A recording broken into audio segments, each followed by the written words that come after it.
So for my media evaluation, I decided for question 1, I was going to go through a few different magazines from the same genre of heavy metal magazines and to have a look at what my magazine did and didn't do compared to the codes and conventions of other heavy metal magazines produced by professional real magazine makers. So the first few that I looked at were from the magazine Metal Hammer. The one in the middle is just an expansion of their magazine called Thrash, which they bring out every once in a while as a limited edition type thing for subscribers. The first thing I noticed about all of these was they had quite commanding mastheads. They seem to stay mostly the same on the left and right one, except for the middle one, which is obviously a deviation, but they do put a slight spin on it each time. The one on the far left has a blood dripping effect, and the one on the right seems to have like a chain link fence yellow kind of background. They've used a quite sharp-edged font as well, just to make it look a little bit more, I guess, kind of cutting and bright and commanding against a normally dull-looking background, because both of these photos have been taken in black and white. The thing I noticed about the middle one that I quite liked was that they featured the names of the bands not only in just plain text, which would adhere to their house style, but in the fonts of those bands, so that anyone who was just scrolling through a bunch of magazines in a magazine shop or an off-license type of thing would see this, and if they liked any of those bands, it would immediately pop out to them because they can see from quite a distance these large commanding fonts which do stick out quite well from the background. The next thing I noticed was that they tended to put the most important information in the left third, so on the far right one we can see something about quite an important heavy metal album that a lot of fans of that would enjoy reading, and then on the far left you can see Trivium, which is quite a large heavy metal band that a lot of people enjoy, and the Metallica M is quite noticeable as that's become a bit of a heavy metal icon. So I wanted to have a look at see what features of my magazine were in common with these three. So the first thing I noticed that was in common with the other three was the very large, bright, commanding fonts for the masthead. It's pretty big and it stands out quite well from the background with the outer glow and lightning effect. So yeah, you can see in the rest of these magazines where that's noticeable. The same font idea is used, so there's sort of a, well, there's a,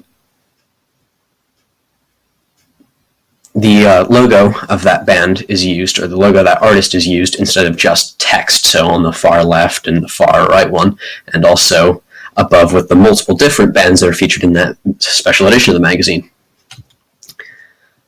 I also incorporated the same idea of having the band logos instead of just the names to make it pop out a bit more, and including the larger ones in the far, or in the left third, sorry, and having the plus noticeable in the left third so that it intrigues the reader who's going to just be kind of flicking through magazines to see what else is included, because the logo of this fictional artist, who is presumably quite popular, is also noticeable.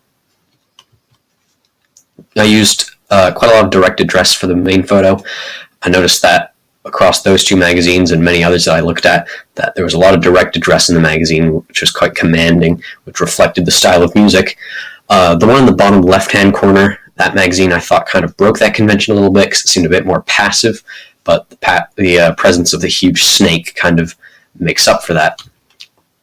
Again, using the fonts of bands and having quite a sort of powerful tagline, or a pull quote rather, to draw the reader in a bit more, so something kind of important about that, something that's vague enough but interesting to draw someone in to reading the article.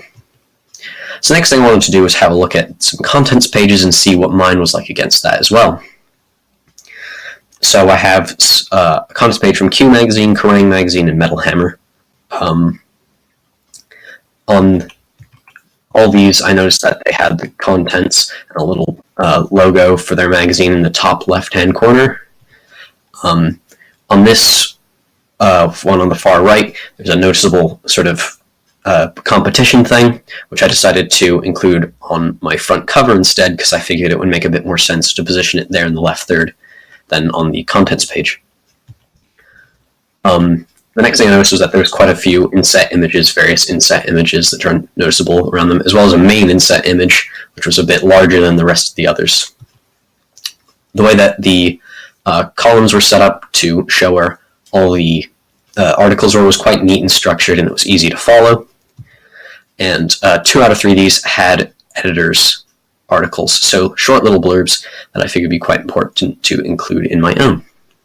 So we'll do the same thing again here, where we just kind of compare these two. So the first thing that's noticeable, obviously, is that little editor's article.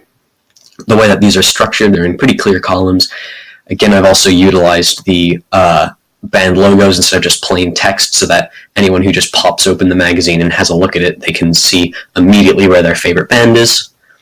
I've positioned the contents thing in the top left-hand corner, so it's easy when you're flicking through it to see where it is. I've used a couple inset images as well as a inset logo, which is noticeable just beneath that, to sort of draw them in. Obviously, this would be quite appealing to metal fans because you can just kind of see which band you enjoy instead of having to read through each one individually to see which one you like. So I think that does improve a little bit upon the proper magazines. I know it might have a slightly less clean aesthetic, but it's effectively a bit more practical. So now I wanted to have a look at some double-page spreads to compare to my one. So the first thing that's notable is that they've put a band logo up in the top left-hand corner, which is pretty important because anyone who's just leafing through to find an article that they like will notice the logo of their band. This will probably draw readers and buyers in, because they'll see, oh wait, there's the Machine Head logo, that's probably going to be something I'm going to enjoy. Next thing I noticed was that they used 2 pull quotes, which I thought was a bit silly and it wasn't exactly needed. They only really needed 1 because they're both just about as effective as each other and quite vague.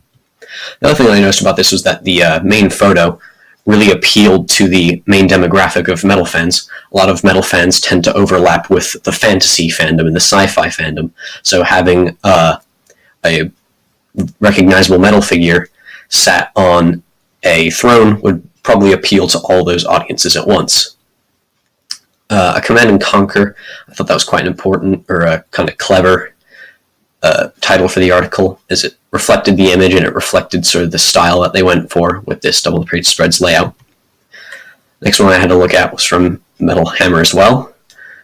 They have a quite nice pull quote that kind of inspires metal fans a bit more, so it's like playing metal is your passion, it becomes your whole life, so that could be somewhat relatable to metal fans, as a lot of them, when they find a band they like, they stay loyal to that band for forever. They also used a number of inset images of various icons of heavy metal that would be quite interesting to readers. So the reason they've positioned it that way is so anyone who's just flicking through the magazine, going right through the magazine, will notice that image when they lift the page a bit. And then we'll be like, oh, look, here's 4 very recognizable heavy metal icons, that one of which I will probably enjoy. They've used this very bold text as well with this like blood splatter on it. That kind of blood splatter appeals to the sort of violent nature of the music and the bright sort of boldness of it. They've also used an interesting intertextual reference here. They've used The Art of Shredding as the title, which is a reference to a Pantera song, and it's quite a popular song, so a lot of people who are just leafing through the magazine would see that and be somewhat interested in it because they know that song. They've kind of got a few different little things around, like guitar picks and input jacks, which will link quite nicely to the style of The Art of Shredding, because shredding you expect to be a guitar thing. You have all this stuff about playing the guitar, this mise-en-scène that makes sense for guitar playing. So we can see the mise-en-scène of this photo is a bit different from the layout of the other ones, where they've just gone for a cleaner aesthetic and something that fits the artist a bit more recognizably, or something that doesn't necessarily fit the artist but makes sense for the fandoms that might be interested in it. So the first one with Machine Head, it was just a bit of a fantasy type layout which would appeal to fans of fantasy who are in the heavy metal fandom. And then the Art of Shredding one was a bit cleaner and seemed to follow the house style a bit more, but had a mise-en-scène that made sense for guitar playing. This one departs from just the fantasy fandom and goes more into the horror fandom, and specifically into the fandom of the band Cradle of Filth, which this album's about, as they're known for using slightly darker, more scary imagery in their music. So obviously using an image where you have someone eating some brains and some blood splattered on the wall and something, the word devious written in what looks like blood, would appeal to the fans of this band because of just that sort of frightening, edgy, gory nature. So that main photo is obviously the focus, where we can see this sort of crazy looking person who is in the band, and it reflects that violent nature of the band. The way that they've structured the article is quite clean and neat. They haven't really done the same thing to the article as they've done with the rest of the page, where it looks a bit messy. This one's sort of nicely put away. The one thing I didn't like about it was that they sort of positioned the pull quote in a strange place. Normally you'd expect it to be just underneath the title of the article or maybe next to the picture, but they've put it underneath the article where it doesn't necessarily make sense for it to be. They've put the name of the band up in the top corner, so again, for anyone who's just leafing through, because there's nothing really recognizable in that, either the left-hand side of it or the right-hand side of it, to identify as that band, it'll become just that tiny bit more interesting. So now I wanted to just compare all these features of those articles to mine. So I have quite a large pull quote, which is pretty easy to notice. I think that sort of beats the last one that we looked at because it's in a bit of a weird spot.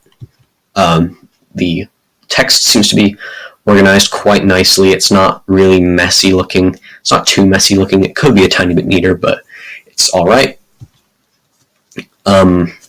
The artist's logo has been used, and it stretches across almost the whole page, so anyone flicking through can just notice it, and it's just easier for them to read if they can see the end of the T or the beginning of the Z at the front. Then the main photo obviously doesn't have as much direct address as my front cover photo, but it has mise-en-scène that's a bit more commanding. So we have the person holding a guitar and then wearing this kind of the hoodie, which is sort of associated with being something that someone who's a bit tougher might wear. And the guitar obviously is quite a commanding image. We expect the guitarist in a band to be the most important figure, the most wild figure, possibly the craziest, especially in a heavy metal band.